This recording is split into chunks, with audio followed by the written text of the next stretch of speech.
भारतीय हिंदी ज्ञान में आप सभी लोगों का स्वागत है। आज के इस वीडियो में हम लोग हिंदी गद्य की लघु विधाओं के बारे में पढ़ेंगे। अगर आप लोग चैनल पर नए हैं तो सबसे पहले चैनल को सब्सक्राइब करें और बेल आइकन को प्रेस करें ताकि मेरे आने वाली सभी वीडियो का नोटिफिकेशन आप तक पहुंच सके। तो चलिए पढ़ना शुरू करते हैं। आज हम लोग एक नया टॉपिक पढ़ने जा रहे हैं। इसका नाम है हिंदी गद्य की लघु विधाएं। हिंदी गद्य की लघु विधाओं में आज हम लोग रेखा चित्र और संस्मरण के बारे में पढ़ेंगे। सबसे पहले हम लोग देखते हैं कि हिंदी गद्य की लघु विधाओं में कौन कौन से टॉपिक आते हैं। तो यहाँ पर देखिए हिंदी गद्य की लघु विधाएं में क्या क्या आता है।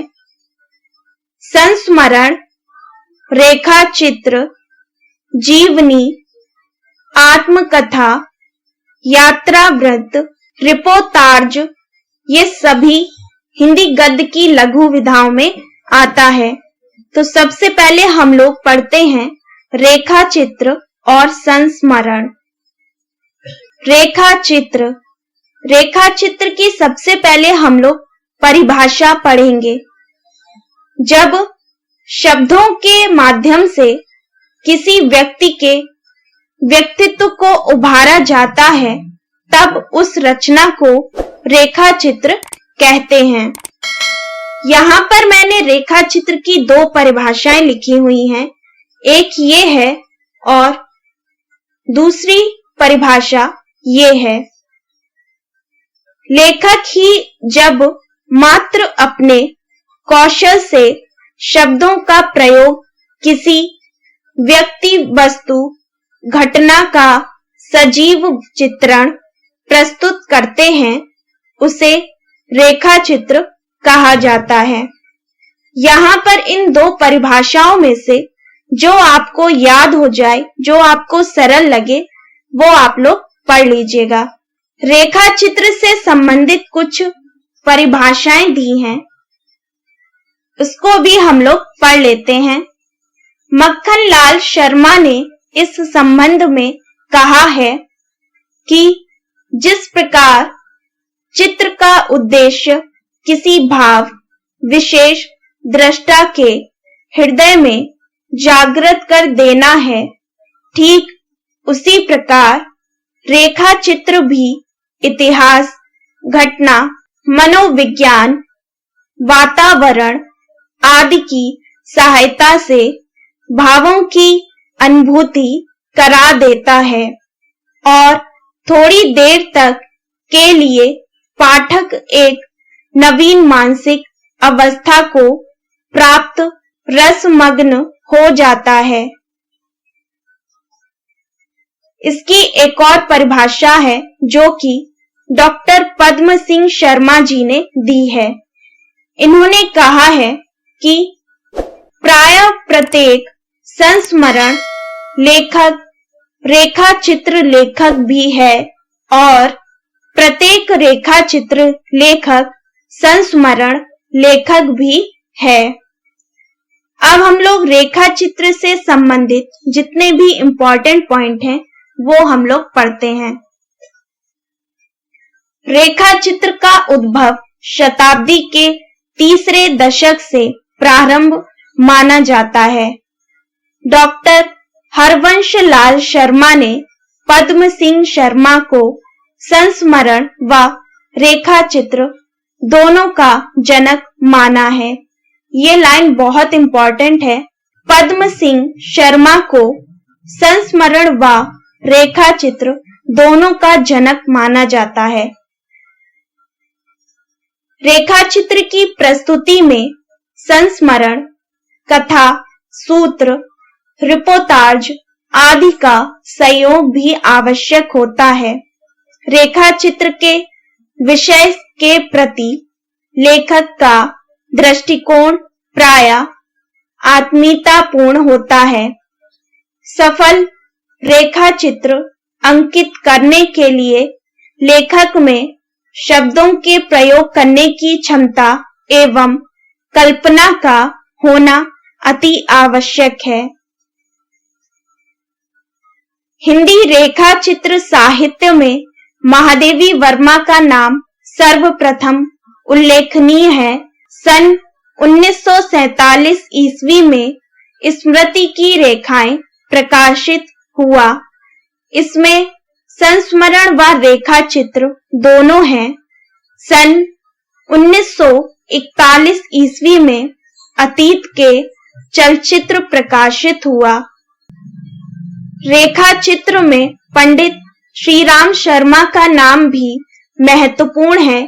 इनका प्रथम रेखा चित्र संकलन जंगल के जीव सन 1949 ईस्वी में प्रकाशित हुआ। रेखा चित्र का उद्देश्य वैयक्तिक अनुभूतियों के माध्यम से मानववाद तक पहुंचना है। रेखा चित्र का वर्ण्य विषय वास्तविक होता है। हिंदी के प्रसिद्ध रेखा चित्रों में महादेवी वर्मा, श्री राम शर्मा, राम वृक्ष बेनीपुरी, बनारस दास चतुर्वेदी, कन्हैयालाल मिश्र, विष्णु प्रभाकर, डॉक्टर नगेंद्र आदि प्रमुख कवि आते हैं। अब हम लोग संस्मरण के बारे में पढ़ेंगे। इसमें सबसे पहले संस्मरण का अर्थ क्या है इसको पढ़ते हैं। संस्मरण दो शब्दों से मिलकर बना है। सम धन स्मरण, इसका अर्थ है सम्यक स्मरण, अर्थात किसी वस्तु, किसी व्यक्ति अथवा घटना का स्मृति के आधार पर लेखक कलात्मक वर्णन करता है, उसे ही संस्मरण कहते हैं। संस्मरण की सभी घटनाएं सत्यता पर ही आधारित होती हैं। इसमें लेखक कल्पना का अधिक प्रयोग नहीं करता है।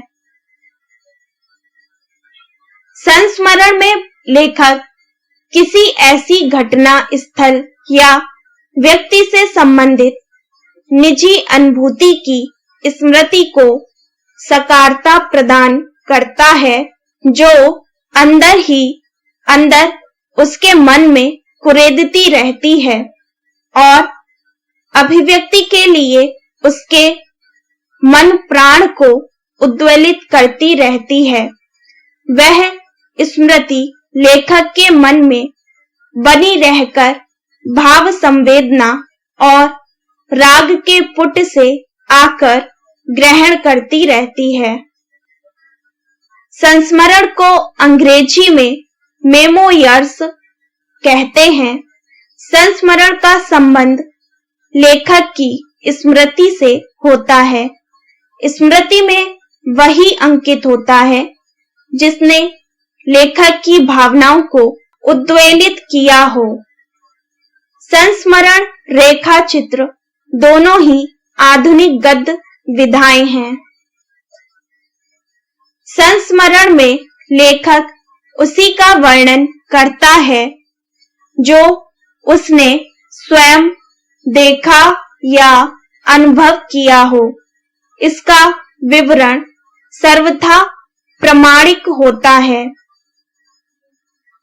महादेवी वर्मा जी ने कई संस्मरण प्रकाशित किए हैं, जैसे पथ के साथी सन 1956 ईस्वी में एवं मेरा परिवार सन 1972 ईस्वी में आए हैं। तो आज के इस वीडियो में हम लोगों ने रेखा चित्र एवं संस्मरण से संबंधित सभी इंपॉर्टेंट पॉइंट को पढ़ लिया है और ये भी समझ लिया है कि रेखा चित्र और संस्मरण किसे कहते हैं। नेक्स्ट वीडियो में हम लोग जो प्रमुख रेखा चित्र एवं संस्मरण हैं उनको पढ़ाऊंगी और उनके लेखक कौन हैं ये सब हम लोग डिटेल से पढ़ेंगे। अगर आप लोगों को ये वीडियो पसंद आया हो तो लाइक जरूर करिएगा और अपने सभी दोस्तों के साथ शेयर करिएगा। अगर आप चैनल पर नए हैं तो सबसे पहले चैनल को सब्सक्राइब करें और बेल आइकन को प्रेस करें ताकि मेरे आने वाली सभी वीडियो का नोटिफिकेशन आप तक पहुंच सके।